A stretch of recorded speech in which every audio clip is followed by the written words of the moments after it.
Hey, so welcome back to the channel. I thought I would do a quick little sort of separate video about the daily livability of living with a EV vehicle. EV vehicle, it's redundant, but anyway, with living with an electric vehicle on a daily basis, because a lot of people who might be curious about EVs, the main sort of concern about them has to do with charge and range anxiety and all that kind of stuff. And as we get into these longer range EVs like the Mach-E, I think people's main question is, could I live with this as my only vehicle on a day-to-day basis? So I'm going to try to provide a little information for you guys here that hopefully clears that up a bit.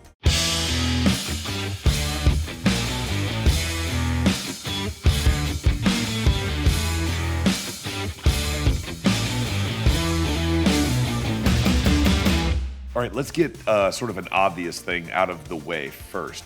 This is currently plugged into a 120 volt charger, basically just a regular outlet. Is that enough for sort of EV maintenance if you have an EV like the Mach-E?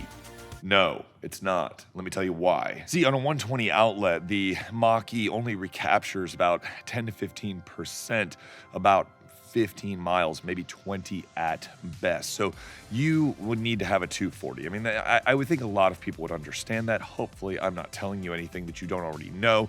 But for some of you guys out there who might be new to this whole game, having a 240 installed in your house is kind of a necessity. I had one back when I had a Nissan Leaf installed for, it was like $500 or $600 next to the fuse panel in my garage. So it's not terribly expensive. And a lot of companies now will work with you on the cost or provide some other options. Now though, I want to take a look at range and charging availability, because that's going to be kind of the big thing if you have anything that's not a Tesla. So I'm going to go for a drive to go watch Hallie's volleyball match out in Suwanee, Georgia, which is about 30-45 minutes depending on traffic from here. And when we get out there, let's check our charging sort of options.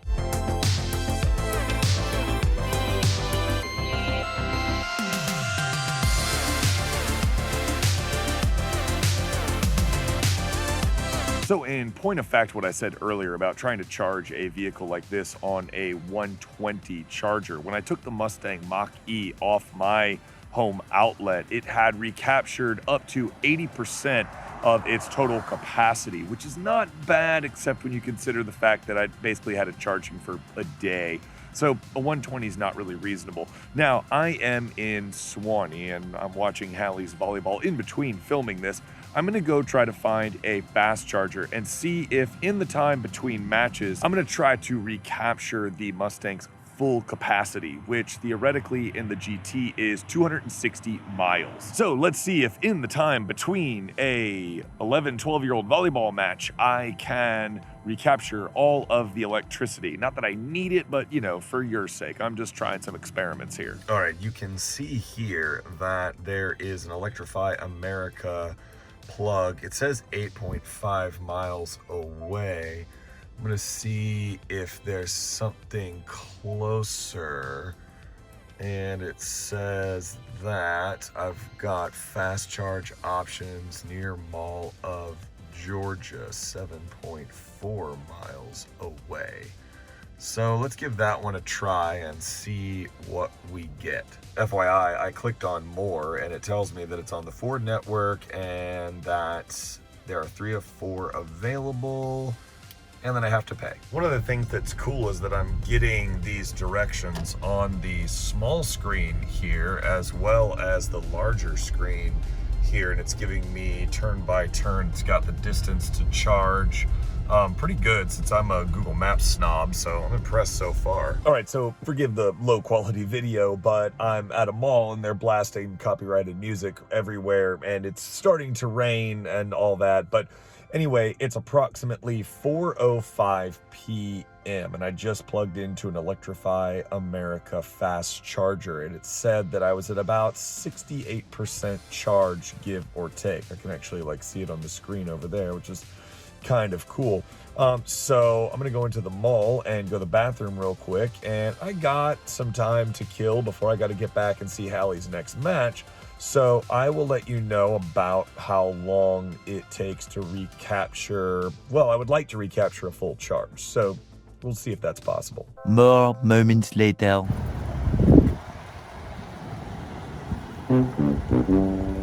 So status report, it went from about 60% to about 80 something percent. Looks about 83%. I've got 180 miles of range.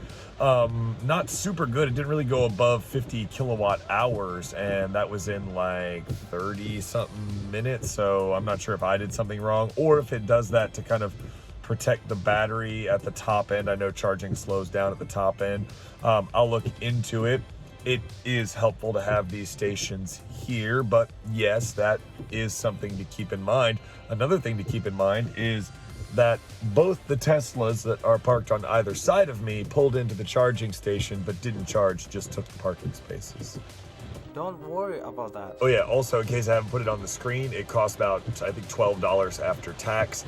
And I'm gonna get out of here because I just got a severe weather alert and the weather turned into a nightmare. It's headed right for us! Hey, I'm just gonna interrupt for a second here. One of the best parts of having an electric car, kind of this low-key, just going places like picking up Hallie from school and have to sit in the parking lot for a minute, and I can sit here and do all my things and listen to all my things and listen to podcasts and charge my phone and not feel like I'm just throwing money away or wasting money or harming the planet, if that's your thing. I mean, it's my thing, but you know how some people are. So what did I learn yesterday about the sort of daily usability, charging, and all that kind of stuff with the Mustang Mach-E? Well, to be honest with you, what I learned was that for day-to-day use, I have no reservations about using or recommending something like the Mustang Mach-E GT. I would absolutely own one myself. Now, I'm not gonna lie, when I went up to the Mall of Georgia, I passed about 11 billion gas stations on my way to the chargers. There were some other chargers, but I wanted to find the faster chargers.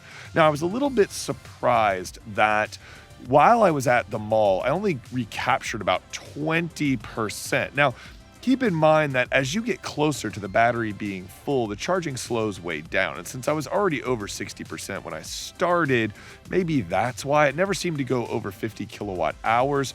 I haven't played around with it enough to know for sure. I very easily could have done something wrong. I didn't see it on the menu, but I probably screwed it up in some way. Either way, I didn't really have any concerns about using the Mach-E on a daily basis. Now, what about on like a longer trip? Well, I'm kind of on the fence there.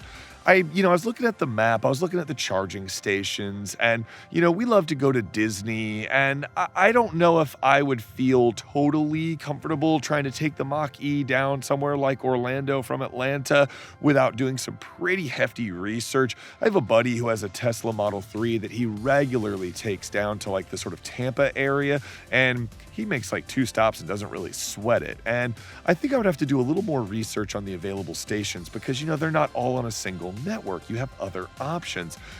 But all in all, yeah, for like an ownership experience, I don't really think you'll ever have like range anxiety or worries as long as you pay a slight bit of attention to what you're doing. I mean, here's the thing. At the end of the day, the Mach-E is a highly desirable, very exciting, and pretty darn good looking electric vehicle.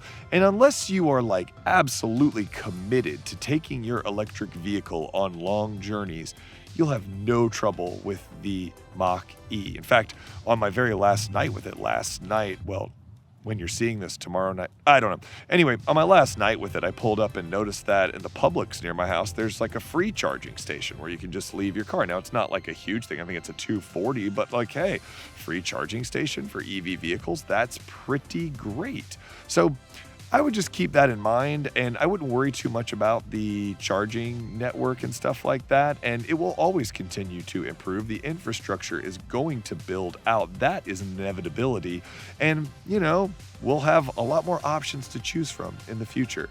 All right, I hope you found this little additional video somewhat helpful. If you have any questions, feel free to leave them in the comments, and I'll do my best to clarify. And until next time, ride safe, drive safe, and I will catch you in the next video. Peace.